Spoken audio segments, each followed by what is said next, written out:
What's up? What's up? What's up, everybody? How y'all doing?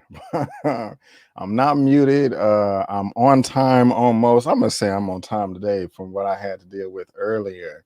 How's everybody doing? Please give me a thumbs up in the chat if you can hear me okay. If you can see me okay, if there are no type of delays or anything like that. I knew something was weird. I always got to raise my seat up or whatever. But hope y'all are doing well on this happy Sunday evening. I hope you're having a great day. Hope you're having a great Sunday. Hope you had a great weekend. Hope you are doing everything, or if you've already knocked it out, to prepare for another glorious week. Okay, I got the thumbs up from Zia Latrice. So that's up right there. We got any football fans in the building? Let me know. Are you watching me? You watching football? You watching both or whatever? My vision is tripping on me right now. It's kind of going in and out. But don't worry, Mom. Everything will be okay. I've been doing a lot of squinting trying to get all this situated. Sorry, I am late about 19, 20 minutes. I had some technical difficulties earlier in the day with my Power Recap show. It delayed me about an hour and a half, 2 hours. I actually had Spectrum online with us on speakerphone. So that was quite hilarious right there, but we got it worked out and we got it done. You know what I'm saying? So yeah. Kev 7247 ain't stunting football. Yeah, man. I'm not either. I used to watch football all the time, but I quit watching football when Colin Kaepernick took a knee.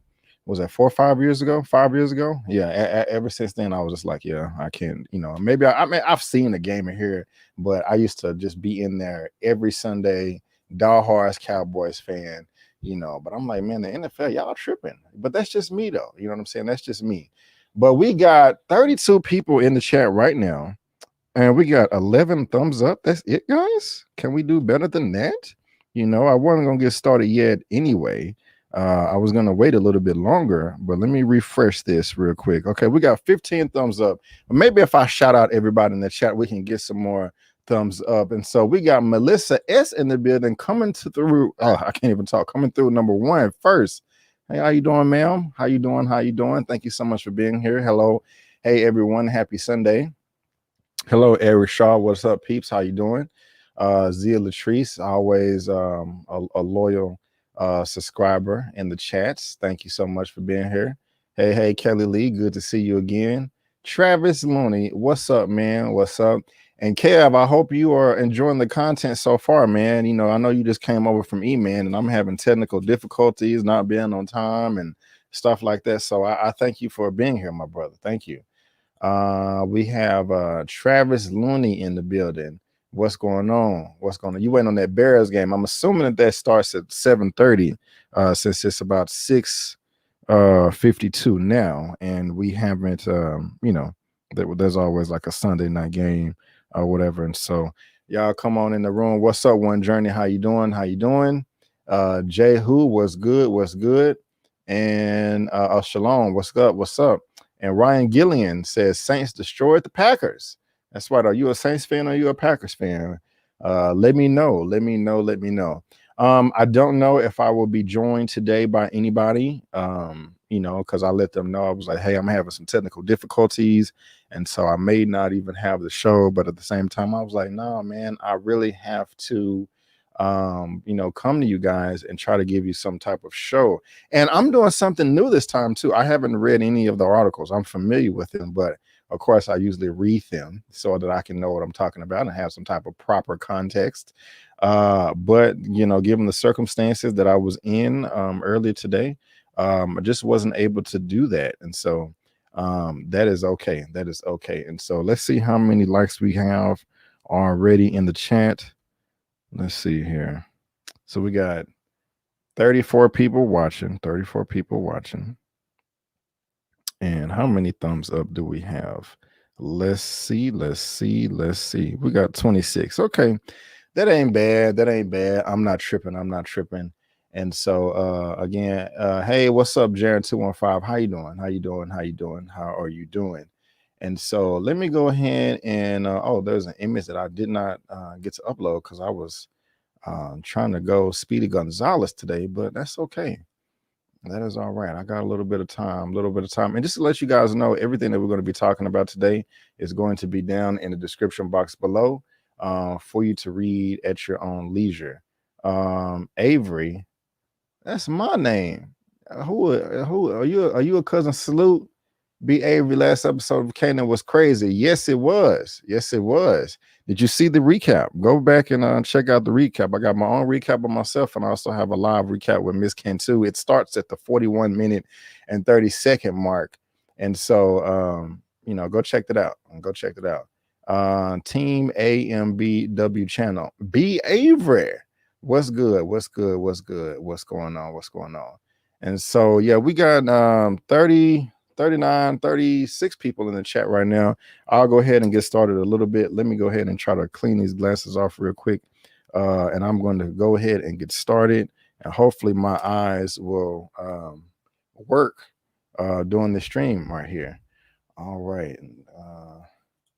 Okay. And my internet looks good. All right. And so, guys, yeah, again, I was finna I'm so used to like my normal spiel, my normal speech, but that's that has to do with different circumstances that I'm not dealing with today. So hey, how you doing, Diva Minor? Have you seen Malignant by James Wan? Highly recommended new horror film. No, I didn't want to see that at all. I didn't have any interest. I thought it was going to be scary. Apparently it's not, but I'm probably not going to check that out. And what's good, Myra Sharice? How are you doing, ma'am? How are you doing?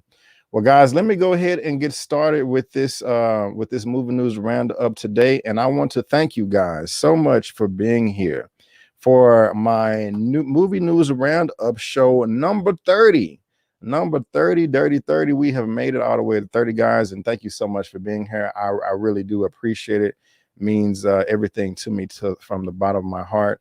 Just to let you know, if you are interested in any of the topics that I will be discussing today, there is a link to everything down in the description box for you to read at your own leisure.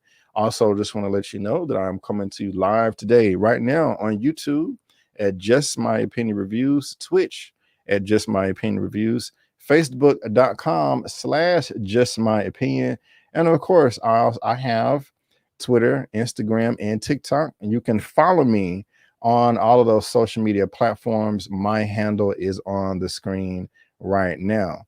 Oh, now you're saying it's a little choppy? Really? Is it? Oh man. Don't Kev is saying that it's a little choppy. So y'all let me know. Y'all let me know. But I'm going to go ahead and proceed on, and I'm definitely going to be paying attention to everything that's in the chat right there, because I don't want to be having nothing choppy or anything like that. So y'all let me know, y'all communicate, and hopefully we can work this thing out. I'm not a tiny bit, you're clear, just the camera. Damn. Okay. Okay,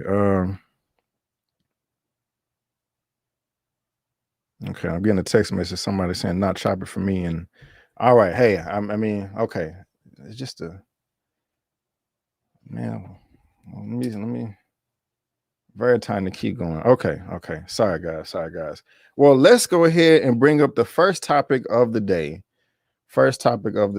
And it's not even something that I'm usually excited about, because I'm not just into horror like that, but I am y'all heard me talk about slashers and stuff like that, and that has to do with Halloween. I have this report right here from Variety. It says Halloween Kills to premiere on Peacock and in theaters on the same day.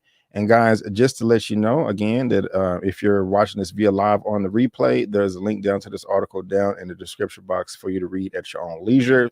And while you're doing all that and stuff like that, let me go ahead and bring in my first guest of the show today. Dude right here is super cool, very knowledgeable on films and television and all that good stuff, does live shows, and y'all know him as Mr. Elliot from Movie Files. How are you doing, my brother? How are you doing today? Doing good, man. But it looks like Spectrum, man. They've been messing with you today, Brandon. What's going on, Spectrum? What's up, man? I don't know, bro. I don't know what's going on. I pay my bills. I'm nice to people, to customer service. I'm polite. I do the surveys when we finish conversations, but the internet guys just was not I'm in my favor today, man. But I'm here right now, still trying to make it. So yes, sir.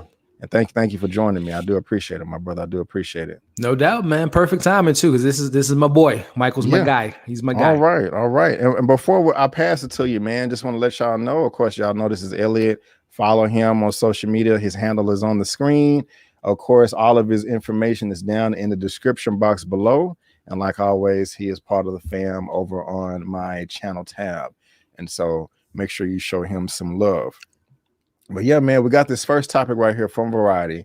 Halloween Kills, and I got all these ads in the way, but okay, Halloween Kills to premiere on Peacock and in theaters on the same day. This is by Rebecca Rubin.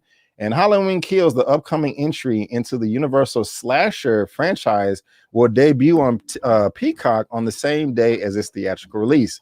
Starring Jamie Lee Curtis as the avenging teen babysitter turned grandmother, Laura Strode, Halloween Kills is scheduled to debut on October the 15th. And this I'm very surprised by this, to be honest with you, Elliot. Yeah. And the reason why is we just got this news that Shang Chi is doing great at the box office. Yeah. We're gonna be talking about that later, so I don't want to get too detailed right now. So I'm just thinking that this was a for sure certain ironclad that, hey, all these upcoming films that are about to be released are going to be going straight to theaters.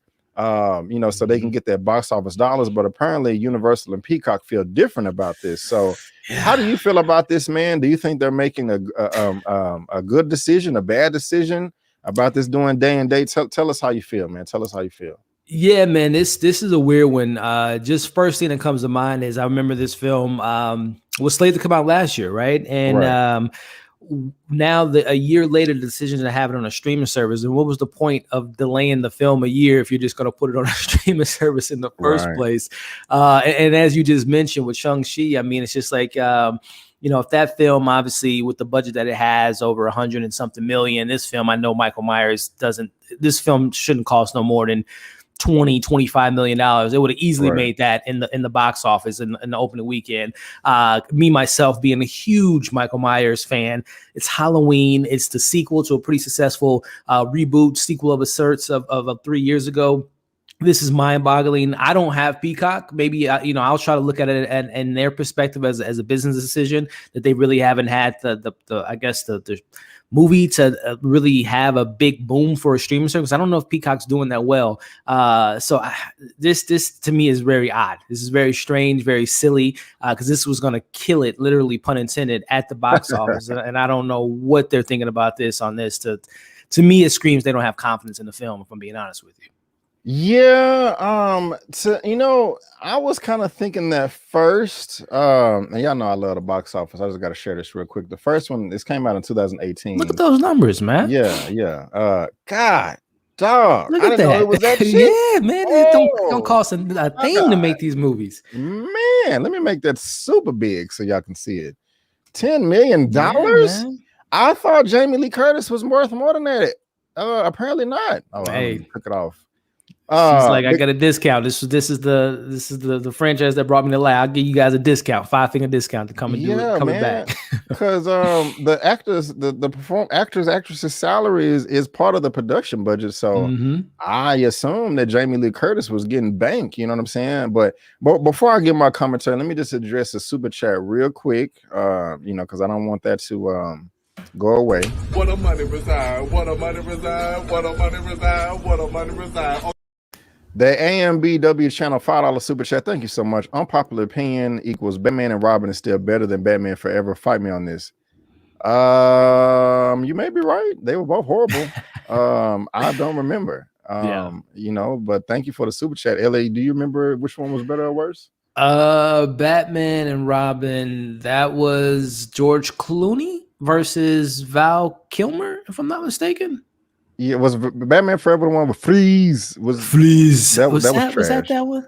I can't. I honestly, man, it's like PTSD with those films. I try to blank them and suppress them out, so I can't really remember which one is which. I understand. But thank you so much for the super chat. Man. I really do appreciate that.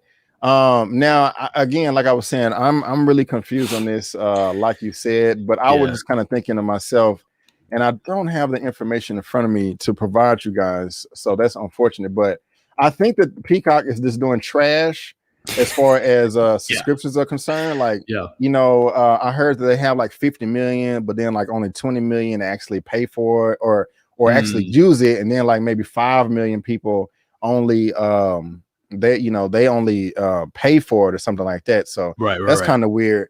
But let's see what our second guest of the show has to feel about this.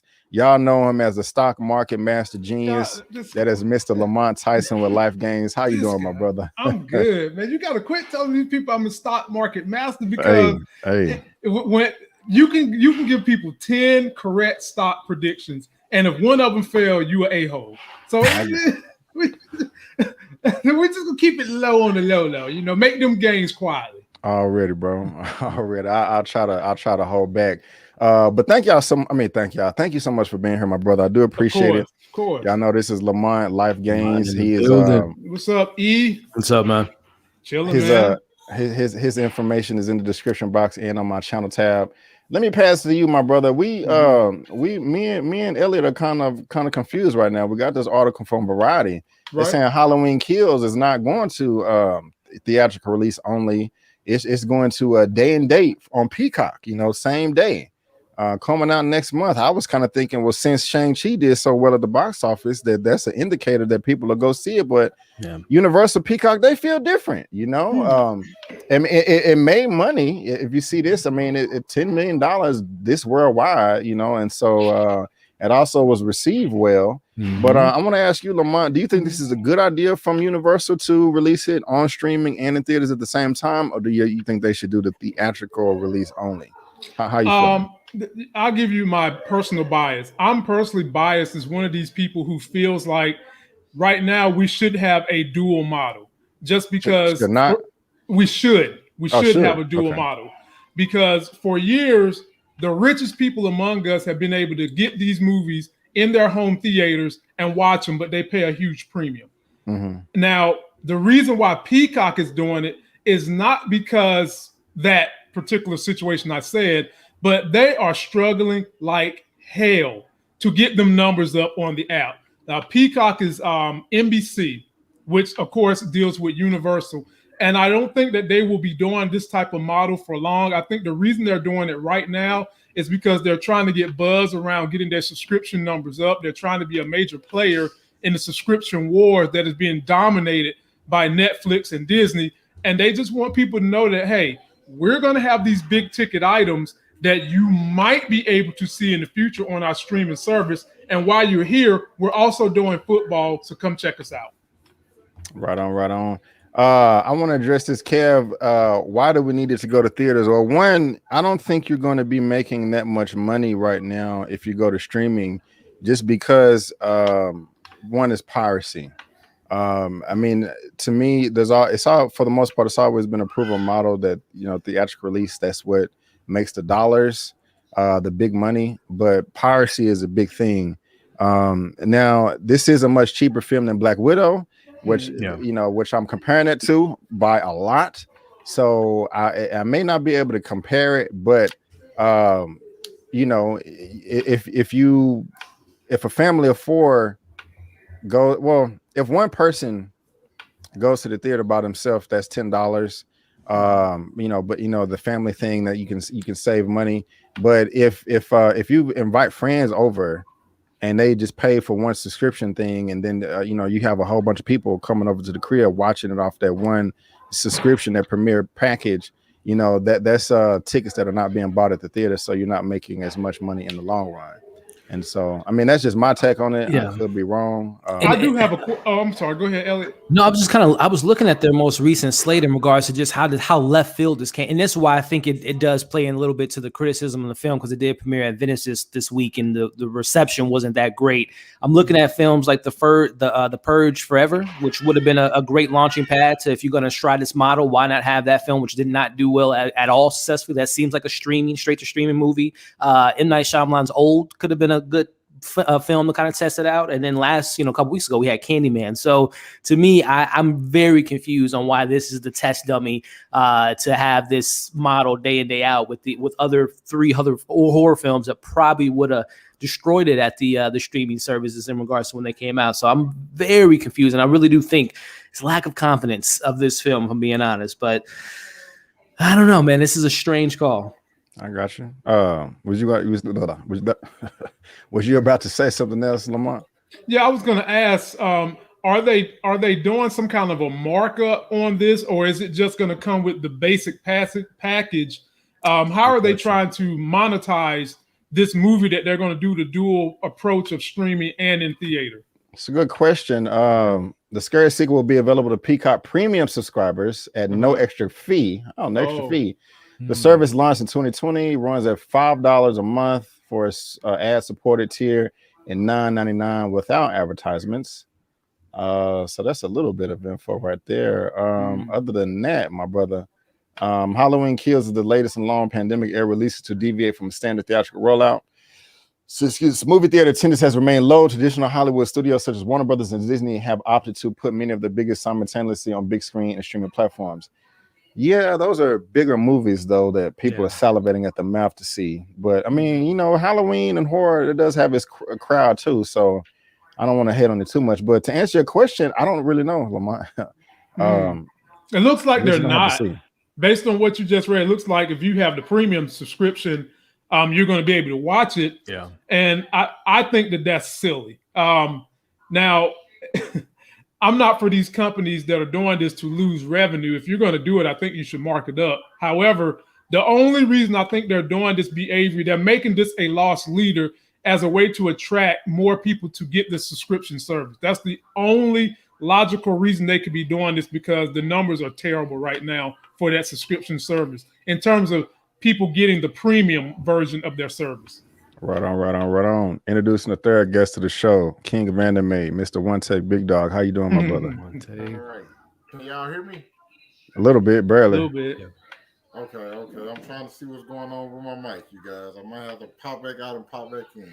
Okay, yeah, we'll be here, my brother, and we're gonna move on to the next one though. But cool. Let me know, and we'll figure it out. We'll figure it out. All right. Well, so we're gonna see what's going on with Halloween.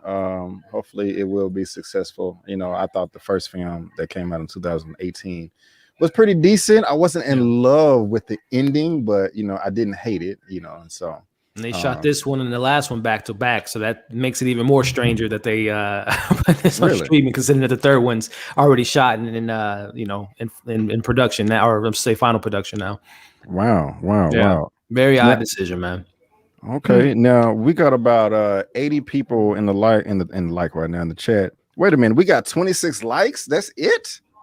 Come on, can we get to like 40 or 50? We're not gonna come on now. We ain't gonna move on until don't have us send Michael on y'all. Yeah, gotta help y'all. Seriously. Gotta help my brother. He's only got 1 like per a minute. That's crazy. Been on the show 26 minutes. Hopefully this will put them in the mood.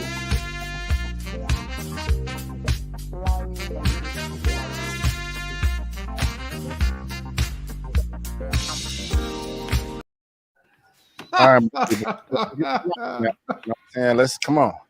Let's get some thumbs up party. But now let's go ahead and move on to bombs. Now let's talk about some bombs real quick. And that brings us to the second topic of the day. I have this report right here from Deadline. It says Christopher Nolan's bombshell. Director talking to multiple studios on film he'll direct about J. Robert Oppenheimer and development of the atomic bomb in World War II. They have the exclusive right here. And before I go in depth, I just want to let you know, if you are watching this via live or on the replay, there is a link down to this article in the description box for you to read at your own leisure. Exclusive. Christopher Nolan is readying his next film, and Deadline hears that, like Dunkirk, it will focus on a seminal moment in World War II. This one is J. Robert Oppenheimer's role in the development of the atom bomb during World War II. Here is a bombshell development. While none of Nolan's recent movies have gone outside Warner Brothers, I'm hearing that several of the major studios across town are reading screenplays and speaking with Nolan and his reps. And I find that quite interesting. He was always with Warner Brothers for the past 15, 20 years until they pissed him off and released the entire slate this year on streaming without saying anything to anybody. But Elliot, I don't even know if you're a Christopher Nolan fan. I'm assuming that you are. Hold on real quick before I pass to you. Zia Latrice, 4099 super sticker, ma'am. Thank you so much. I really, really, really, really do appreciate it. Thank you. How you feeling about this, man? And is this something that excites you, or being a Christopher Nolan fan or not? Let me know. First, I am a huge Christopher Nolan fan, dating back to his first few films to where he's at now, and seeing the progression of where he's come as a director. Big fan of his. As far as that, the news piece of him shopping around his script to another studio is definitely something more intriguing. I assume it's not going to be Universal, because he don't want his film on Peacock, so I'd assume he's not going to be talking to Universal about that. But it'll be interesting to see where he lands, man. I mean, he's going to get a payday. This is like LeBron James on the free agency, so people gonna be biting at the bits to get Christopher Nolan's film under their studio tag, which again, I outside of Warner Bros, I have no idea where he would go. WB and him obviously have, like, as you mentioned, a great relationship, so it'll be really interesting to see, is it Apple, and they have like exclusively in theaters. One of the first big movies for Apple would be a great thing for them. Obviously, they have their streaming service, but I think they would want to do like some type of exclusive deal in theaters. But more or less, man, in regards to the film, Christopher Nolan seems to be in this mindset of bombs and world destroying things, whether it be Dunkirk and a little bit of Tenet, and obviously how that film kind of played out in regards to destruction and stuff of that nature. So I'm a Nolan fan. I've always intrigued what his next project is going to be, but I'm more intrigued to see who is going to be that winner that's going to get Christopher Nolan's next film in theaters exclusively, because he don't play that when it comes to streaming. So we'll see what happens with Mr. C. Nolan here. We'll see. Zilla Tree's talking about that's the wrong comment. Talking about he is overrated. Ooh, I don't know. Fighting words there. Overrated. I know. Lamont, how you feeling about this, my brother? I think that he's a great pick for this job. Elliot mentioned a lot of people said they didn't like Dunkirk. I loved it, but I'm a history buff. I'm a history person. And the way that was filmed, the way the story, I just loved every part of that. And I think he'll do a good job of telling the story of how we bombed Hiroshima, Nagasaki. The world lost 250,000 people in 1946 when that happened. One of my undergrad majors was history. So I'm a major history nut. I watch all this stuff. One of my favorite channels is the History Channel. And I think Christopher Nolan can bring all these things to light. We've seen his work. Now, where is he going to go? Elliot did a great job of crossing off names. He's not going to no Netflix, y'all. He don't do that shit. He's going to be on the big screen. And so I don't understand why he's not going to work this out with Warner Brothers to have this thing done when Warner Brothers stopped doing their duality of streaming on HBO Max and being in theater. So if I had to guess, I would think he's going to work something out with Warner Brothers because they obviously can see the potential this thing could do in theaters with someone as good as Christopher Nolan, with the visual he brings to the table, with the hit he's already done. I think he's the perfect pick for this movie. It's just where is he going to go with it? Right on. And let me make a correction. I'm blind as a bat. Zilla Trees did not say he's overrated. She says not overrated. My bad. My bad. Okay. Excuse me. I'm messing up. He's not overrated. He's not overrated. I agree. I apologize. I feel like, man, you gotta get it right. Take my super chat back. You know what I'm saying? So, my bad. Get somebody say it louder. My fault, y'all. He's not. I was like, dang. I'm curious too. At Brandon and Lamont and everyone in chat, what is your favorite Christopher Nolan fan? Film, I should say. I'm just curious. What is it called? The it's Prestige. So easy. You can't remember. Prestige. Ooh, Prestige. That's man. Lamont, what you got, man? I'm one of the people that liked his work he did with Superman, but I'm not gonna say that's my favorite. Tenet and Dunkirk. I just love them both, but I know most people wouldn't say Dunkirk, but like I said, I'm a history nut, so I really like that one. Yeah, man. Gotcha. Dunkirk, it was I wasn't really feeling it, man. It wasn't a bad movie at all. It just wasn't my favorite Christopher Nolan, man. I'll be honest, I was kind of bored with it. You know, they had some good moments, good performances, and it was shot beautifully. All that IMAX, I own it on 4K. It looks beautiful. It's beautiful. Yeah, but it's just not one of my favorite. I gotta say, Prestige is my favorite. Prestige is dope. Yeah, and then I think Inception is number 2. That's my number 2 as well. And then it's probably a tie for Batman Begins and then The Dark Knight. Heavy hitters. Yeah, but you guys are missing out on the best one. Which one? The masterpiece, and that's Interstellar. Interstellar is easily, in my opinion, and Lamont, I know you say you're a history buff. I love space odysseys, exploring space stories, as well as Mission with a story about a man trying to save his family and Murph and all that stuff. And the score, it's my favorite Hans Zimmer. I love you, Murph. It's my favorite Hans Zimmer score. So it's Interstellar for me all day, every day. That is a masterpiece of a film, in my opinion. Yeah, I was too confused the first time I saw it or whatever. I'm like, what? Black hole. That stuff to me is fascinating, man. I love space. Go ahead, Lamont. Elliot, I talked with B. Avery. I'm a space case too, bro. Yeah. I mean, so much so I'm about to start trying to learn how to fly. I'm a straight space case. Yeah. So I'm gonna really start geeking out. I got so much to say. I'm sorry, keep No. going. Go ahead, B. Avery. That's all I had to say. I just want him to know that history I love too, but I'm also a sci-fi nerd and space nerd, so I'm into all that stuff as well.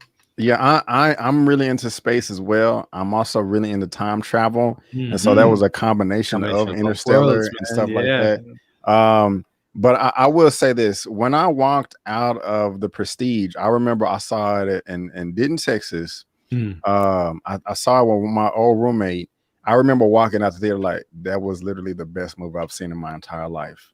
Like seriously, I enjoyed it that much. Crazy. Yeah. Yes, it was, bro. My jaw was like, this movie was off the chain. Yeah. Also, seeing Interstellar at a real IMAX theater, 70 millimeter, I had the best seat in the house, back row in the middle, because the back row is the best on IMAX, not any other theater. And I remember that was the best experience I ever had in a theater when he went into when Matthew McConaughey went in the black hole. Spoilers, I'm sorry, the movie came out a while ago. But I was just saying to myself, like, oh my God, what is about to happen? Like the mountain of water, and every minute you're on the planet is 7 years. Like, dude, come on, man. That movie's on another level, man. Yeah, Interstellar is a classic. And when it came out, for him to be exploring, because they say a black hole is supposed to be like a crease in the space-time continuum. Right. And to allow someone to actually enter in it was dope. It was dope. It's on my top 3 list for sure. Yeah, man. It was dope. And just real quick before we move on, I sent this, Elliot, I sent Lamont a video too a couple of weeks ago. It was just showing how, I mean, of course, we've seen these videos when we was in 10 years old and stuff, but just showing how big space really is and how we really can't comprehend how big it is or how small we are. Yep. It was just real quick before I move on. They were saying that the solar system is huge in itself. Freaking massive how big the solar system is. Yeah. They said that if the solar system was shrunk down to the size of a quarter, that our Milky Way galaxy would be as big as North America. I'm just saying. I mean, I know we've heard this when we was little, but just to think about that again, man, it's just like anyway. But I don't want to geek out too much. But Christopher Nolan, we rooted for you, man. This is what the Oppenheimer guy looks like, and that's David Washington. But this is him. That's what he looks like right there. And so, and also too, I think the article read that Cillian Murphy might be in contention to be the lead of the film potentially. Really? I know if you worked with him quite a few times, and I'm a big Cillian Murphy fan. I just found that details are a bit scant at the moment of casting, but I'm hearing talk that Cillian Murphy may be involved. So yeah, man, Cillian Murphy. Yeah, okay, well, dope. And again, guys, if you want to read that, you can. There is a link to that article down in the description box for you to read at your own leisure. All right, well, let's go ahead and move on to the third topic of the day. And Lamont, it has to do with a topic that you like, Marvel. That's our thing over here. But it's kind of some bad news. The directors, the Russo brothers, that brought us Winter Soldier, that brought us Civil War, Infinity War, and Endgame, seems like they're at an impasse. And I have this report right here from comicbook.com. It says the Russo brothers at an impasse to direct another Marvel movie after Scarlett Johansson lawsuit. This is so unfortunate. Come on, get out the way, Ab. And again, guys, if you're watching this via live or the replay, there is a link down to the article down in the description box for you to read at your own leisure. And the article reads, Scarlett Johansson's lawsuit against the Walt Disney Company over her payments for Black Widow movie rocked Hollywood in a big way after it was announced. Not only did a nasty back and forth take place between the actress's camp and the House of Mouse, but also apparently affected Marvel Studios' ability to bring back talent to the Marvel Cinematic Universe. In a report on the Wall Street Journal about the fallout of Johansson's legal filing, the outlet claims that the uncertainty the lawsuit has created has caused filmmakers Joe and Anthony Russo to think twice about returning for a new Marvel movie.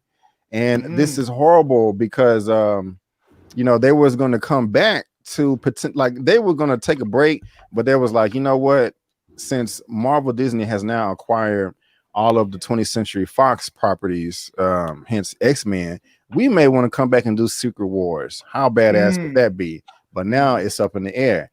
And so the Wall Street Journal wrote that since the lawsuit has been filed,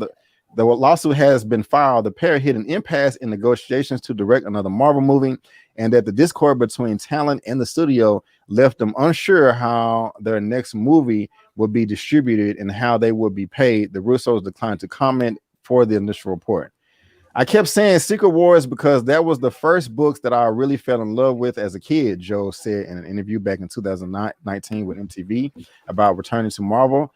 This notion of, event storytelling, and I think that's the part of the reason we gravitate so strongly towards these event films and these ensemble films, in the notion that you can contain so many different characters and so many different points of view and galvanize them around a story point is really compelling to us. This is heartbreaking, but I want to know how you feel about this, Lamont. You know, what do you make of it? You know, what do you make of it? I would love to get the Russo brothers back because they were such an integral part of what Marvel did in its growing years. And now that you have all these properties that have come back to Marvel, there's so many stories that can be told by Marvel. I feel like the better you have talent to fulfill these stories, probably the more stories we can get. To me, it's really, really unfortunate that this lawsuit is scaring people away. But at the end of the day, my heart of heart, I feel like it's going to get worked out, that Marvel is going to get everything worked out, and that we probably will get the Russo brothers back. But when you're going through a lawsuit like this, it does make anyone who has any business savvy or any relationship savvy for that matter, pause and be like, okay, let me make sure I get all the facts about what's going on. I'll make sure I get her facts and make sure I understand your facts and understand how would that fit me if I come back into the spectrum. But at the end of the day, because they did have such a good relationship, I think that history will supersede what's going on and that they possibly will come back. Hopefully, man. Elliot, what you got? Bob Chapek, effing up, man. The effing up. But no, I think, like Lamont said, I think they'll figure something out, man. I can't think of a directing duo or directors in general that, as far as, you know, the three-peat, you know, everyone's had a three-peat, but no one's had the four-peat in regards to, you go with Winter Soldier, Civil War, Infinity War, and Endgame, and each one of those films, box office wise, were bigger than the next one, and they were bigger event films. So it would just make sense they will come back and do something like that. And, you know, just think of what they, in my opinion, what they were able to do to elevate Scarlett Johansson in the Winter Soldier film, to introduce Black Panther T'Challa, as well as in my opinion, I think Civil War Spider-Man was the best version of Spider-Man that we've seen in the MCU so far, in my personal opinion. So I can only imagine what the Russo brothers can do, having some type of X-Men inclusion or Fantastic Four, or introduce either other characters within the MCU for the very first time in a Secret War type of film. Come on, man. We got to get these brothers back. I think they, like you said, Brandon, were some of the reasons why the MCU was able to elevate itself to obviously its own genre to where we are now. So I think Kevin Feige and Bob Chapek will probably shut his mouth if you know, Kevin's like, hey, no, we don't want you on this call. Go over there, Bob. I'm going to handle this. Brothers, hey, he ain't going to be involved with this. This is going straight to theaters. They'll figure it out. Or if they don't, I'm hearing good things about Chloe Chow. I think that might be their next golden goose in the MCU. If the Russo brothers aren't to come back, I think Chloe's going to be someone that Marvel wants to be in business with for many, many years to come. But I think the Russo brothers will come back. Right on. And guys, this lets you know it's this man's fault right here. Bob Chapek. I'm being petty as hell. It is his fault. It is his fault. It is his fault. Now, I'm gonna ask you this. We talked about this briefly on Elliot's channel on, was that Wednesday? Yeah, I think it was Wednesday. Yep. Yeah. I was supposed to talk about this topic last week, but I forgot. But Lamont, do you see this happening, bro? Let's say, for instance, Chapek, this clown right here, just continues to crash and burn. Do you think it would be like a mass boycott where, you know, Disney Plus subscribers will just cancel? Like, look, if you don't bring Iger back or Feige back or give him control or I'm canceling my subscription. You know, do you think that will happen? I'm down. I think me and Mara, we down for canceling. Are you down? Are you down for canceling? And I ain't gonna put you on the spot like that, but but seriously though, do you think that will happen though? Like a mass, a mass boycott or something? No, I don't see a mass boycott. I could see some people being upset, but people are starved for the content Disney presents, and they present so much content that they've homed in on what we like. I just don't see a mass exodus of the content. Now, if they did do that and other parts of their content starts to drop, then the shareholders and the board are going to have a discussion, and they're going to want to know what the hell is going on. So if you do start messing with the revenues that they're bringing in, and you remember, y'all, they invested a lot in Disney Plus. They quit paying shareholders dividends. Dividends was one of the biggest reasons Disney was getting new people to their stock in the company. And they quit doing that to beef up the streaming service in the hopes that once they get it to where they want to go, not only would they be paying dividends again, but they be paying bigger dividends. So I don't see a mass exodus, B. Avery, but if we did see those numbers start to decline by 10%, he would be called to the woodshed and he would be sitting in front of the board and everybody else that's in Disney. Especially Mickey Mouse. You don't want to be in Mickey's office. Yeah. The guy behind Mickey Mouse got some pull now. Right on. I'll say this too, Brandon, though. If the Russo brothers don't come back, I want to see him go to DC. And I want to see him what he was able to do to Captain America. I would love to see what they can do with Superman. So I'll just leave it. You want to see who go to DC? The Russo brothers. Oh, okay. They can't work it out with Marvel. I would love to see them tackle a DC property. And like I said, what they did to the Boy Scout Cap, I would love to see what they can do with a Superman story. I'm just saying. James Gunn's already over there, and some other people have been over there, and a lot of people have been jumping ship. So I don't know. DC, Russos, let's make it happen. Now, B. Avery, before you go, let me ask Elliot, did you like the Captain America stories, in particular the second one when they introduced Bucky as the Winter Soldier? I still to date think that as far as solo outings go, Winter Soldier story to me is the best like MCU film to date. Even we talked about last week that Bucky and Cap fight in the streets of Washington is still in this. No disrespect to Shang Chi, that's still the best fight in the MCU to me. Yeah, it was good. Cap go head to head. 100%. 100%. And then the Civil Wars fight, the personal fight that we got in that, and obviously Infinity War Endgame. I mean, listen, the Russo brothers. Listen, man. These dudes know what they're doing, which gets me excited for the next film, Gray Man, with Ryan Reynolds and Cap himself, Chris Evans and Ryan Gosling. I'm sorry, we're going head to head next year, so I'm really excited to see what they do with that action film. Right on, Agreed.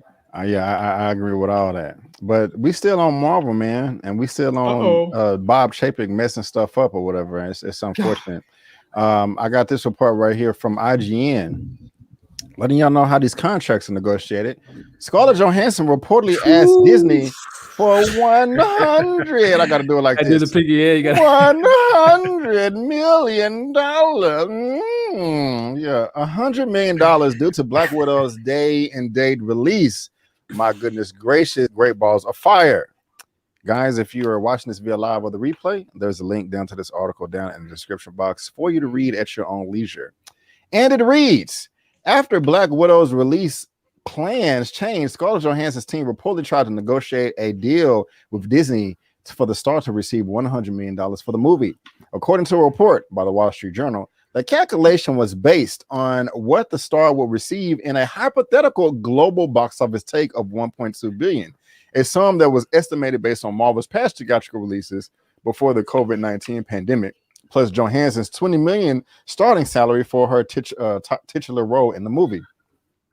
The actress's representative allegedly approached Disney with the $100 million figure at a starting bid after learning that Black Widow will be released as a premiere access movie on Disney Plus the same day it hit theaters. However, the report states the negotiations didn't get off the ground as Disney never made a counter offer.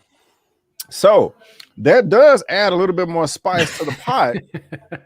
Because earlier we was just like, hey, we just thought that they didn't want to reply at all. They just left her on scene, unread, whatever, however you want to say it.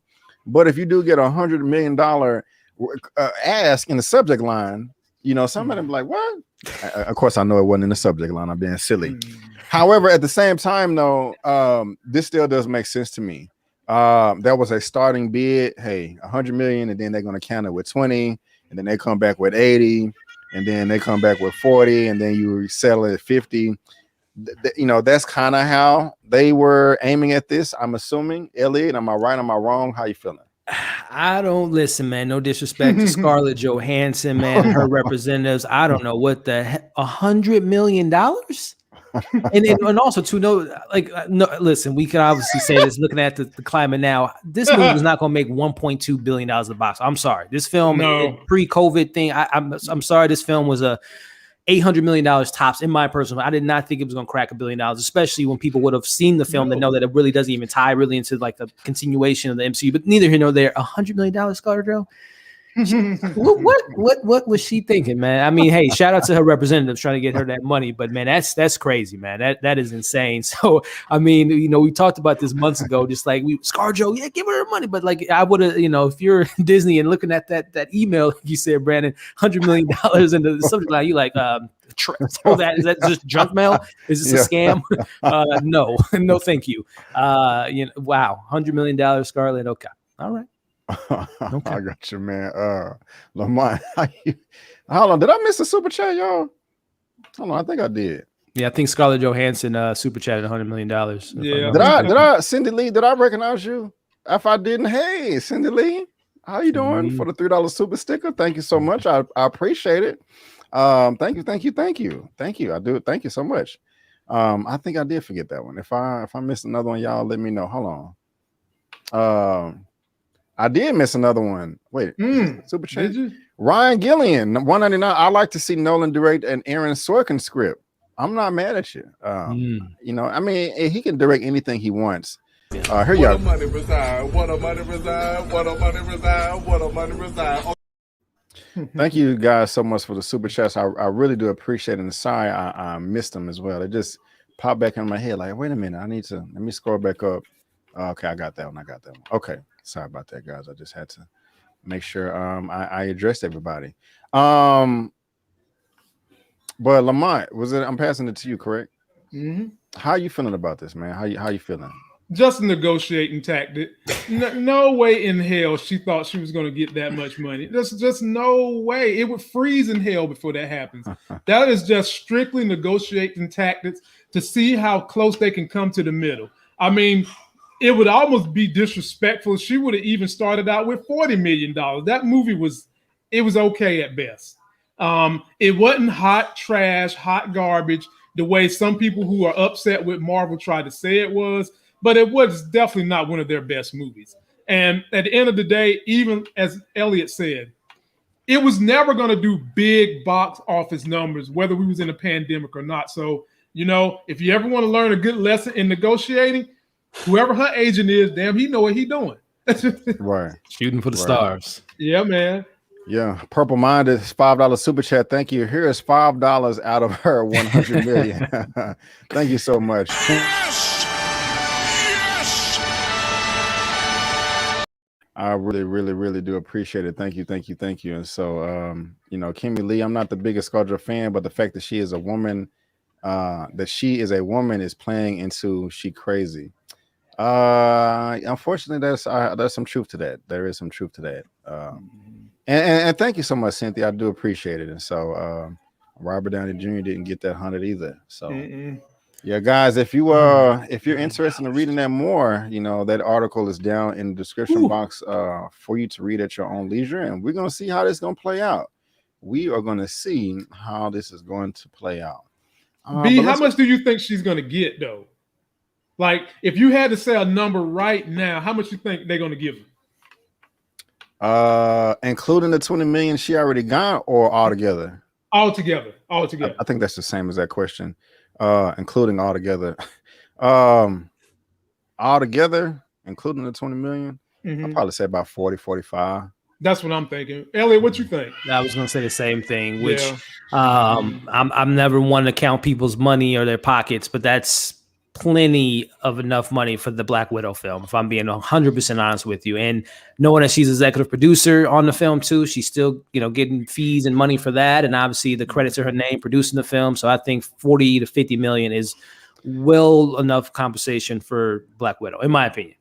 I'm going to take that back. I'm going to take that back. I'm going to say 30, 35. 30, 35. Really? The reason why is she already got 20 million. Okay, she may get 15 million more. But for what? We don't know. We can't base it off nothing. I'm with Elliot. I would give her. I was with you, B. Avery, with the 45, but I was going to give her, like Elliot said, she has other credits with the movie too. Right. So that's why my number goes to 45. Now, if she was just standalone acting, I would say no more than 30. Period. But because she gets those other credits and all that, I'm willing to budge her with 45 for sure. And I'm I know this article didn't bring it up, and I don't know if you guys know off top, but I'm assuming was she paid pretty well for, like, she's, I mean, no disrespect for her, she's been in the Marvel Cinematic Universe for over 10 plus years. So I mean, she definitely did put the work in and cameoed in people's films, and obviously made films better with her appearance in there. So maybe this is just like, hey, Marvel, this is for all the work and being a part of the 2 biggest films in history with Infinity War and Endgame and all that stuff. So I wonder if this is just like, pay me from what I wasn't due, all those other years, which again, I don't know what her salary was for Iron Man 2, Captain America, Civil War. I don't know if she was getting those double-digit type of figures when she was in those movies. We're gonna have to see, man. I don't know. We're gonna have to see. I done uploaded these pictures and didn't even use them. That's okay. I hate when I do that, but I feel you, bro. That time you put into that stuff. Yeah, I'm gonna show that. Look at the picture. We're gonna look at the pictures. We're gonna look at them. Play 100 million times, Brandon. We can make sure we don't forget. No, oh, good. Let's move on, man. To we got 2 topics left, kinda. But yeah, we still on some Marvel, but not really Marvel. A different type of Marvel. But I'm gonna come to you first, Lamont, on how you feel about this, and this has to do with Venom. And I have this report right here from Variety. It says Venom: Let There Be Carnage will open in theaters earlier than expected. Now, guys, if you're watching this via live or on the replay, there's a link down to this article down in the description box for you to read at your own leisure. And I'm gonna go ahead and say this before I give you my thoughts. I haven't even seen the latest trailer for this. I'm gonna check it out, but I hate to sound like a hater, but it's just not a film that I'm excited about or that I'm looking forward to. But if it's great, it's a win-win. If it's great, we get a great movie. It's a win-win whether the movie sucks or not. If it's a great movie, we get a great movie. If the movie sucks, that increases the chance of Marvel, Disney getting more power for Spider-Man. But Venom: Let There Be Carnage will open in theaters earlier than expected. Sony has altered release plans for Venom: Let There Be Carnage for the 5th and hopefully final time. In a surprise move, the comic book adaptation starring Tom Hardy, as the journalist turned alien symbiote, will debut in theater earlier on October 1st. The Venom sequel was scheduled to premiere October of last year, but due to the pandemic, it was pushed to June of this year, and then late September, and then most recently October 15th. But now they said Let There Be Carnage will be coming out on the 1st of October. It goes on to say this is mainly because of the success of Shang Chi at the box office. So that's good. But how are you how are you feeling about this, Lamont? Let us know. I don't know, man. I get a little nervous when they be bouncing movies around in this manner. At one point in time, wasn't HBO Max hinting that they was going to do in theater and stream, and then they said, nah, we're not doing that. And that could be because of how good Shang-Chi did. I'm a little nervous. I can't lie. I wasn't a fan of them doing Venom without Spider-Man in the first Tom Hardy movie. But let me just say this. He killed it. I enjoyed him on screen. I actually went to that movie theater expecting to not be happy. And I was happy. I was satisfied. He did a great job. There was some little snafus here and there. But again, I'm still kind of like, I've been seeing Spider-Man with Venom my whole entire life. So it felt a little odd not to see Spider-Man, but I could deal with that. And now we're getting ready to see Venom and Carnage on the same screen, minus Spider-Man. But they've got a pretty good surrounding cast. So I'm iffy on why they're bouncing this thing around. But I think that the movie be able, believe it or not, I think it's going to be good. Okay, we'll see. I like the ending enthusiasm. Elliot, how you feeling, man? Well, listen, this is my thoughts on this Venom: Let There Be Carnage. It will be a turd in the wind. It will be terrible, dude. Like this movie, I am not looking for. Like you said, Brandon, I am not looking forward to this movie at all. Spider-Man-less Venom makes no sense to me whatsoever. Just the idea of the symbiote and no Spider-Man symbol on his chest, it's literally just like a money grab. Literally a money grab in this point, especially that movie being so successful when it came out 3 years ago. The trailers really haven't sold me. Eddie Brock, I love Tom Hardy, man, hell of an actor, but I think this is like he's wasting his talent, in my opinion, with Venom, man. Like I'm just not a fan of this franchise. I'm going to see it. Don't get me wrong. It's comic book IP and all that, and all that stuff. And recently with the trailer that we got for Spider-Man 2 with Carnage, or I should say Venom and Miles Morales and Spider-Man. I don't know. This sometimes they like to hint at things that this might be the future. We might see Tom Holland and Tom Hardy on screen together, but I could care less about Venom, and Sony could care less too, because they're just like, can we drop it here, drop it there? You guys want to buy this? No, okay, let's just put it out October 1st. We'll see what comes of it. I don't think this film's going to do that well, to be honest. We'll see. Go ahead, bro. That inconsistency with the scheduling usually is never a good thing for a movie. You guys are more professionals than I am in the movie reviewing space. And you've seen when they push these movies forward, backwards, left, right, what happens. To do with it. We have a huge super chat. Jesus Christ. Whoa. Oh my God. What is going on, man? Like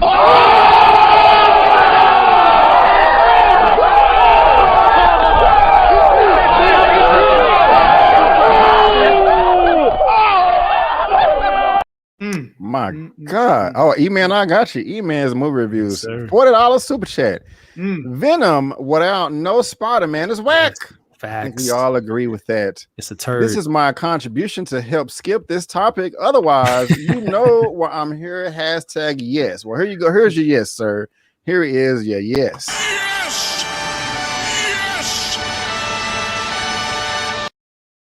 Well, let's go ahead and skip this topic because I don't have nothing else to say about it myself.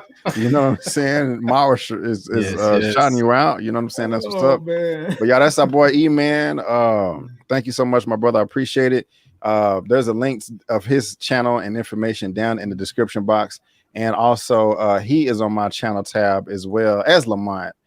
So y'all make sure y'all go and subscribe to his channel as well. He does lives every Wednesday and Friday. 7 p.m. CST. E-Man, thank you so much, my brother. Thank you. Yeah, he's happy about and so let's go ahead and move on to one of the final topics of the day. We are talking Shang-Chi and the Legend of the Ten Rings, specifically talking about this box office because it's in the second weekend and nobody really knew how it was going to pan out. Black Widow made 80 million the first weekend, but it had a steep drop at 70 million. 70%, excuse me. But then Shang-Chi came out and made 71.5 3-day, 90.4 over the 4-day Labor Day weekend. But now we have the numbers for the second weekend. And I have the report right here from Variety. It says box office Shang-Chi triumphs again in second weekend, but Malignant misfires. And I just want to let you guys know that if you're watching this via live or on the replay, there is a link down to this article down in the description box below. And OneTakeBigDog, come on, man. We rooting for you. He having some technical difficulties, but I'm going to speak it to existence that he pop up. But I have the report right here. Marvel Shang-Chi and the Legend of the Ten Rings ruled domestic box office again, collecting 35.8 million in its second weekend in theaters. Ticket sales for the superhero movie led by Simu Liu and Awkwafina fell 53% from its debut, a decline on par, with many Marvel installments in pre-pandemic times. Notably, Shang-Chi is holding better than Black Widow, the studio's recent comic book adaptation starring Scarlett Johansson, which plummeted nearly 70% in its sophomore outing. Black Widow opened early in the summer simultaneously on Disney Plus for an extra $30, while Shang-Chi is playing only in cinemas. And right now, it is clear $257 million worldwide. Elliot, how you feeling about this? Is this good news, bad news, or no news at all? Let us know. Yeah, I mean, Marvel, Disney, Kevin Feige, and the rest of the crew, Sony included, thank Shang-Chi for what it did the last 2 weeks. Because if that film wouldn't have performed the way it did, Venom would have been coming out next year or maybe never. The Eternals would have been coming to Disney Plus and in theaters. Spider-Man No Way Home maybe would have been delayed. So I'm so glad that Shang-Chi kicked some serious ass at the box office these last 2 weeks and continue to do some big numbers. And that doesn't even include, China's box office, which I know that film might not even make it to China, unfortunately. But yeah, man, Shang-Chi saved a lot of films in regards to theatrical releases the rest of this year, and it deserves it, man. It's a really cool film. We've been talking about it for weeks, and as far as our pros and cons, but I'm excited for what this franchise was able to do and introduce this character in such a big way. So shout out to Shang-Chi, man. And again, Sony, you better be sending them some thank you cards, and because it saved Spider-Man from being delayed, and it helped Venom get pushed up by a couple weeks. So shout out to Shang-Chi. Right on, Lamont. How you feeling about all this, man? Sony is not going to send them a $40 super chat. I can just tell you that right now. But I'm happy it's doing well. Yeah. But I expected this to do well after I seen it. I expected it to do better than Black Widow, because there's more in here to continue where Marvel is going, whereas Black Widow has nothing to continue where Marvel is going. So when people like me and some other YouTubers made videos about this thing, we talked about where it's going to go in the future. We got people engaged. We got them thinking, okay, there's parts of this movie that lead to this. There's part that leads to this. Yeah. And overall, the movie was just better than Black Widow. I mean, I'm sorry, it was just better. So I expected this thing to be the leader in the second week, and I'm happy that it's doing what it's doing, because we've been disappointed by movies this year, and this one kind of got you saying, okay, Marvel, I'm feeling like we're back and we're moving on to the next phase. Right on. Also, just goes to show, like, we're gonna see, man, because this has not opened in China yet. It doesn't have a release date yet, which is really bad. It's been received well by critics and fans, so that's great. Right now, it's kind of even just hard to say okay, because I still want to compare things to pre-pandemic, but they say that let's go down here. The second weekend, so 75 for the 3-day, 94 for the 4-day, and then 35 for part 2, weekend 2. I hate that, like, unless I don't know what I'm doing, I hate the new Box Office Mojo, but it's trash, dude. I think Sony's running it. Yeah. Bro, really? Sony's running it? No, I'm joking. Oh, okay. I was like, Lamont, the Box Office Mojo used to be so good, fire, so informational. Bro. They gave you so many different breakdowns and comparison charts, but I guess you got to pay for it now. When I'm looking at Black Widow, I can't even see what the second weekend was. You either blame it on Brandon, blame it on Bob Chapek, man. Yeah, man. But yeah, it is all of his fault. Screw him. But it's being received well. It's just I'm really interested in seeing. Of course, we all want to know what the whole theatrical run is going to be. But what is China going to do? What is the rest of the world going to do? Because it may not get a release date, because some comments that he made a couple of years ago have resurfaced, and they're pretty strict with that stuff over there. So we're just going to have to see. But I think we're all happy that Shang-Chi has had a good second weekend at the box office, and so that's just dope right there. Yep. But last thing of the day, one of the things I was really excited to talk about, and me and Elliot have talked about this in length, so it's kind of all on you, Lamont. And OneTakeBigDog was going to be here, but he's messaging. The stream y'all blocked his mic. What? They sent me a print screen talking about the browser has blocked your mic and camera, and so what in the world? That's crazy. I don't think OneTake will be able to join us, but that's unfortunate, because I really wanted to know what you guys thought about Shang-Chi. And so, spoil it away, Lamont. You can talk about whatever you want. I just kind of want to hear your thoughts, my brother. Did you like the movie?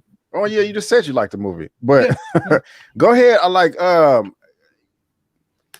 compare it to more. Nah, I already know that you liked him. You like Black Panther more. Just tell us how you felt about the movie overall, and compare it to other Marvel films. Also, I want to hear about your criticisms, if any at all, and I'm gonna kind of compare that to mine and see where we land, if you don't mind. So take it away, sir. Take it away. In some of the story arcs, I did compare it to Black Panther. You've got the dynamic with the family. You've got someone who has an item of power. I'm sorry, Lamont. One second. Go ahead. People in the chat, at this time we will be discussing spoilers for Shang-Chi. So if you haven't seen it, I strongly suggest you part ways with us unless you don't care to be spoiled. So I just want to let you know that right now. But go ahead, Lamont. I'm sorry about that. Oh, you're good. I felt like they was in line with everything Marvel likes to do. You had comedy. I really enjoyed the hand-to-hand fighting that they did in this thing. I enjoyed the subtleties with having a good lead Asian actor with a secondary actor who was funny as hell. I enjoyed the mystique of the 10 Rings. I enjoy B. Avery. If I'm not mistaken, you didn't really care for one of the two antagonists of the show, and I kind of felt like that part was okay to me. You know, the dad and his desires. When you figured out that he's being manipulated, it kind of made it different for me. Now, if it was just that the dad wasn't being manipulated, I would have had a big problem more so with the movie. But it was kind of hard for me to compare it to anything else but Black Panther. But I did like Black Panther better. And I really, really dug the setup that they did to let us know that in the future, that this thing could lead us to a very, very powerful entity. Some are saying Galactus. That could possibly happen. We're talking maybe some of the Eternals. I enjoyed this movie overall and the setup that it's got us going when it comes to Marvel going forward. I got you. Let me. My thing about the dad being manipulated is that makes sense on paper. I just wasn't a fan of the execution. I don't think they dove into that too much. He just kind of said it on a whim in passing. Like, yeah, you know, the rings are talking to me saying that your mom is behind the wall over here. I just kind of wish they would have drawn it out. Like, show him in his room looking at walls and ghosts or shadows are popping by and he's hearing noises and he's hearing voices in his head like, what is that? And you can hear his wife like, baby, I'm here. Come get me. And he tripping and sweating and stuff like, what the hell? Of course I'm gonna come save you. You know what I'm saying? That would have been more impactful to me. But he was just like, just randomly, he just dropped the line. Yeah, my baby locked up behind the wall. We got to go get her. And if they don't, we're gonna burn the thing down. I was like, what? That don't really seem earned. But that's just me, you know. But if it didn't really bother you, all good. Were you really thrilled with all of, like the martial arts though? Like, did you like all of that? I like most of it. Now that scene where they was hanging off the side of the skyscraper, I chuckled at that part. But I did like most of it. I'll say that much. Now, did I think it was the best that I've seen? Absolutely not. Like we said earlier, the Captain America and the Civil War, that was some of the best hand-to-hand combat and stuff that I feel like we've seen in the MCU. But I did like what they did in this story. So I will leave it at that. I did like some of the stuff they done in this movie. And I thought it was refreshing to feel like Marvel is back to leading us to other things that are going to happen in the MCU. That was the biggest takeaway for me. And I think I even jokingly said that mid-credit scene was as good to me as the whole movie. Now, that was partly a joke and partly true. Who do you think that beacon is calling? You said Galactus or the Eternal or something. Who you think? I have no clue myself. So if you start thinking about all the gods and all that, and do you remember Ego was a living god that planted himself into planets? You could easily go down that same story and think that these rings was put here to have Galactus come whenever these beings put themselves into planets that eventually grow up and explode and kill all the people on it. So I do think that this is going to harken back to Galactus tech, something dealing with Galactus. This was the very beginning of us seeing a story dealing with Galactus. That's what I think. I got you. How did you feel about the Abomination and Wong scene? Because I know they're getting ready to do a story that is going to involve Abomination being, I'm not even going to say good, but an anti-villain. At first I had problems with it because Abomination is never a good guy. And him joking and laughing and having fun with Wong, I'm just like, man, stop it. But I know where they're trying to go with this story. They're going to do a Thunderbolt Raw story, and I think Abomination is probably going to be a part of the team. So on the strength of that, I let that part go, and I felt like, okay, maybe this is why him and Wong are chatting it up after the fight happened, because if that would have been Hulk and he punched himself because of Wong, Hulk was not going to be sitting there trying to be friends with Wong. I don't care how the situation shape up. He was going to be after Wong behind. But I was able to find comfort knowing that they probably did that to let us know that the Thunderbolts are going to have Abomination on the team too. I got you. Elliot, have you seen this more than once? No, just the one time. I haven't had a chance to revisit it yet. Yeah. Okay. You got any different? Because the time we talked about it, I only seen it at one time. Yeah. But now I've seen it twice, and I did like it better the second time around. A lot of people say that. A lot of people said that. Yeah. But I'm still like you. This was a good movie. Yeah, I might even say a great movie, but it just wasn't the martial arts movie that I wanted. Not even close, to be honest with you.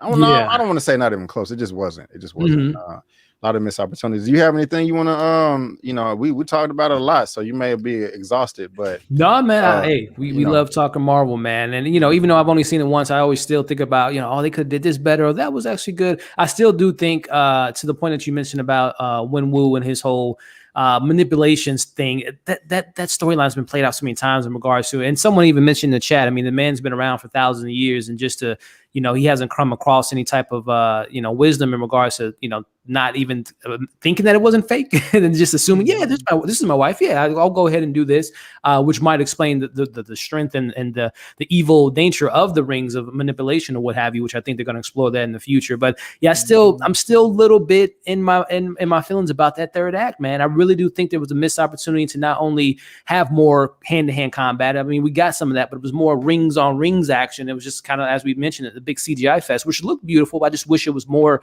grounded. And we talked about it. It would have been, to me, it would have been more emotionally satisfying to see Wenwu versus Shang-Chi versus his sister, like a very Civil War, more personalized, hand-to-hand, more brutal fight versus, again, the rings and the dragons and the arrows and the soul-sucking monsters. To me, they could have had a little bit more of a personal fight, more personal stakes than the CGI mess that we got.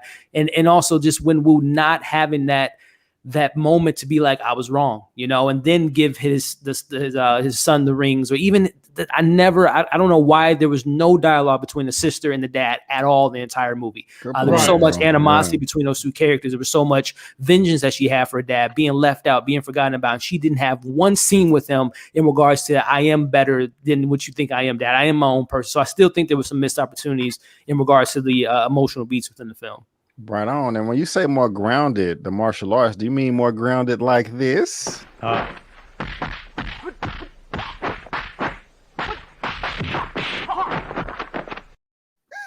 Yes, I had to do it, man. I had to, man. How badass would it have been if Wenwu would have been like, you know what, son, I don't need these damn rings to beat your ass. Like if he would have took the rings off and went hand to hand, that would have been dope, man. But bro, I was thinking the exact same thing yesterday, because he did the little Kamehameha Hadouken charge up and he threw them down. And then because that's like, you could have gave us both. You could have gave us martial arts with all the powers and just no powers, just straight up boxing. You know what I'm saying?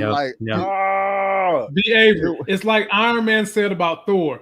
He loves his hammer. This man loved his rings. He only took those rings off for his wife, right, and his baby mama. That was it. I kind of agree. Like I said, I didn't think this was their best martial arts scene at all. But I do you guys think that they paid off the sister not getting a lot of dialogue with the dad by basically she took the last credit, she took over that kingdom when she's supposed to have been destroying it. Yeah. And that she's basically raising more Black Widows. Only difference is it's going to be their version of that. Yes and no. The reason why I say no is because she'll never have the conversation with her dad now. You know, because he died, and I agree with Elliot on that I don't like when they kill villains, or at least not in the first film. Yeah, really? They killed him. They killed not Killmonger, but Claw. They killed Crossbones. They killed Crimson Dynamo. They killed Ironmonger. I mean, he can die, but just like stop killing people. Kill them in the third or fourth time popping up, not the first or whatever. You know what I'm saying? Be Avery, we're in the multiverse now. Nobody's really dead. Oh well, yeah, that's true. There's another Wenwu out there somewhere. Yeah, nobody's really dead. She might get a chance to talk to her doctor. Talk to her daddy again. How did you feel about Trevor? Ben Kingsley. Gosh. No thought, no comment. All right. That's how I felt. Okay. This guy right here, you like him? Razor fist. Man, no, man. I'm trolling. I like that bus scene Yeah. But other than that, there was nothing to like about this dude. He was just another dude swinging another ass. Nothing about, and the way he changed so quickly. Mm-hmm. Like, nah, dude. He ain't do nothing for me. He ain't do nothing for me. I got you. Well, guys, I mean, I could sit here and play more kung fu clips for y'all, but I ain't gonna do that. I kind of want to. I would if I was here by myself. I'm working on everything they do. Yeah. Well, I do have one more question for you, Brandon. What's up? When will we see Shang-Chi again? Besides his own solo album, do you guys think we'll see him by the end of this year in a Spider-Man or an Eternals, or are we looking at something in the future, a Blade cameo or something like that? What do you think we're gonna see this character again? I hope we don't see him in any of those. We're not. I hope not. I think that would be too convoluted and unnecessary. God, I would vomit if I saw him as Spider-Man. Really? No. Him training Spider-Man like in the comics, like a post-credit scene? Not in the next movie. That is too big of a leap to I mean, we don't know the timeline per se, but I'm not looking for, of course, do I want to see Shang-Chi and Spider-Man team up? Yes. Yeah. Are you serious? That would be super badass, but not right the MCU now. Tom Holland needs some help. I don't think he's throwing a punch in the MCU. Yeah, that is true. He does get assistance by everybody. I do want to see Spider-Man do some things on his own. I mean, I know he's teamed up with all, I mean, of course, but I want to see Spider-Man do stuff on his own or whatever. And so I'm okay. So but I don't know, man, when we're gonna see him. What about you, Lamont? What about you? We probably see him in the very first film that they have where our boy Anthony Mackie playing Captain America. That'll probably be the next time we see him. Ooh. Right on. Because he needs all the help in the world. No, that's not what I'm saying. No, I'm not saying that. I'm just saying that those stories have had some crossover in the comics. Yeah. But then again, he might need a little bit of help. But that's when I can see a crossover coming back. Eman says Shang-Chi needs to train Falcon too. Man is all wings and no hands. Man, he does get whooped. Hey man, he got that shield. Ant-Man gave him those hands. Crossbones gave him those hands. I mean, who else gave? I mean, Spider-Man gave him the hands, even though he didn't have hands. I mean, listen, Falcon needs some help, man. I mean, no respect, Sam, but you need some help in the fighting department, man. Real quick, Zia, when will you be doing the DVD collection, Brandon? We need it. Will it be live? I need to mark my calendar. It will be soon. I'm gonna try within the next month at the latest. Nice. My dad was like, "Don't do it live, Brandon. It needs to be recorded. That needs to be organized." I was like, "What? We'll see." Let me see. Is there anything else I want to talk about? Shang-Chi. Quick thoughts on the Matrix, man. What do you guys think about the Matrix trailer this week? Are you guys more excited, less excited? I didn't get a chance to. I tried to react to it, and my system was shutting down. Gotcha. The Matrix shut down. I just had to stop it, and I was like, I'm gonna watch it later. I want to react to it, so I'm just having a lot of technical difficulties, unfortunately. Gotcha. So, what did you think? I haven't seen it, Elliot. I've heard about it, but I haven't had a chance to see it yet. What did you think? It looks cool. It just doesn't look like a Matrix film to me quite yet. I haven't really gotten the complete vibes of the original Matrix films. It looks like it's kind of rehashing a lot of the first Matrix. Yaya being in the mix is definitely interesting, but I'm kind of in between on it. I'm not superly overhyped as a lot of people are, but I'm also not like completely trashing and throwing out of existence. But I'm intrigued. Has my interest. I got seeing John Wick, Neo. I was watching John Wick 3 this morning. Yeah, whatever. Well, guys, y'all got anything else? No. Well, guys, I would have had a more in-depth, I don't want to say in-depth, but more detailed show, but I put this together really quick because I was delayed like a mother effer. I told them what happened. I had Spectrum on my on speakerphone via live getting fixed, and so that was a lot of fun right there, you know. But ladies and gentlemen, that will conclude the Movie News Roundup show today, number 30, on September the 12th, 2021. I want to thank you so much, you guys, for being here. I really, really do appreciate it. I'm not gonna lie, guys. I'm proud of this. You know, I had technical difficulties today, but I was still able to work it out and get you guys a show. And so this is number 30, and I will try next week for it to be better than this past week right here. And Lamont, thank you for being here, my brother. What are your final words, and what do you have going on your channel, sir? Everybody be safe. We're going to be covering Power this week. We're going to go live twice this week to kind of recap the mayhem that's going on as they're getting to their finale. In terms of stocks, I'm going to show people how they can get on their apps and do options to hopefully make yourself some weekly money. I'm going to drop another video on getting right in real estate, and hopefully see these good brothers sometime again somewhere in a live stream this week so we can follow up Fellowship Network. Yes, sir. I will be there on Tuesday at least. I'll definitely be there on Tuesday for Power. I may try to pop in Friday as well. We'll see. Sure. Elliot, what are your final words, man, sir? And what do you have going on your channel that you would like to promote?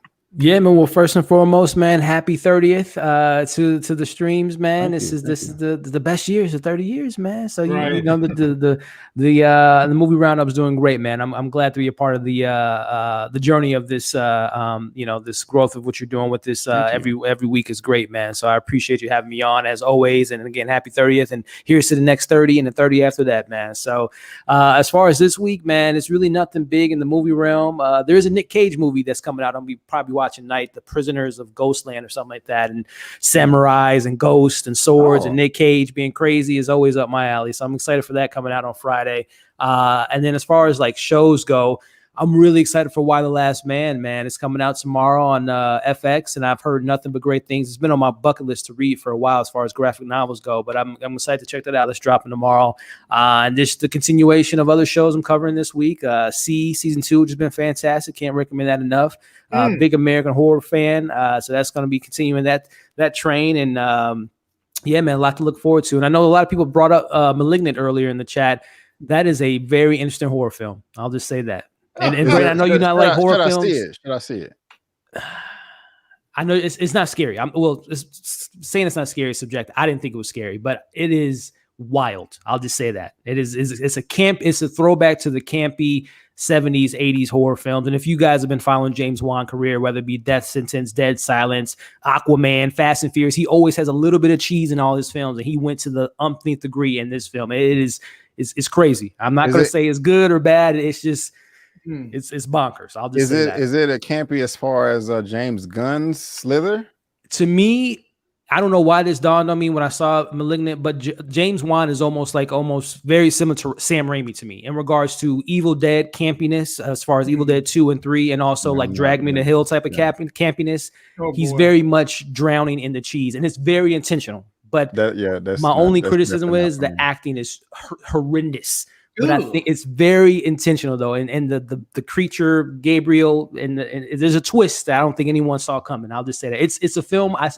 If it's at home on HBO Max, I wouldn't say to go theaters to go see it, but it's worth checking out just to have a fun movie playing in the background to see some just craziness. If you're sloshed, if you're crossfaded or something, okay, I'm a pass. On it's that one right super campy. But Avery, I do got something you should watch that's been great this season. Titans season 3. I gotta see season 1. Me too. Me too. I gotta see season 1. Well, you guys know comics. You can just dive right on into season 3. Red Hood. Some of y'all know the story. They did a little twist into it, and because OneTakeBigDog said the first 2 seasons were so horrible, I say just jump right on into season 3. You'll love it. I gotta do Warrior. I still gotta finish Into the Badlands. I gotta finish. I finished season 1 of The Boys not so long ago. I got to start season 2. Yes, I got Umbrella Academy, bro. I got a whole list of stuff, bro. I got a whole slew of things. As far as my content, I'm gonna try to get y'all some trailer reactions. It's been maybe a good month and a half, 2 months since I dropped some. What's coming out Friday? I don't even know. Nothing, man. This is Shang Chi was like the big release of the month, so it's really a bunch of like TV stuff and really nothing movie wise. Right. I'm trying to get like Elia, man. This dude is a freaking machine. But guys, that'll do it. And I want to thank y'all so much for being here again. Give me those thumbs up, share the video, like all that good stuff. I really do appreciate it. And before you go, don't forget I'm B. Avery. That's Elliot and Lamont. And that's just our opinion. Peace out. We'll see you next time. See you next time.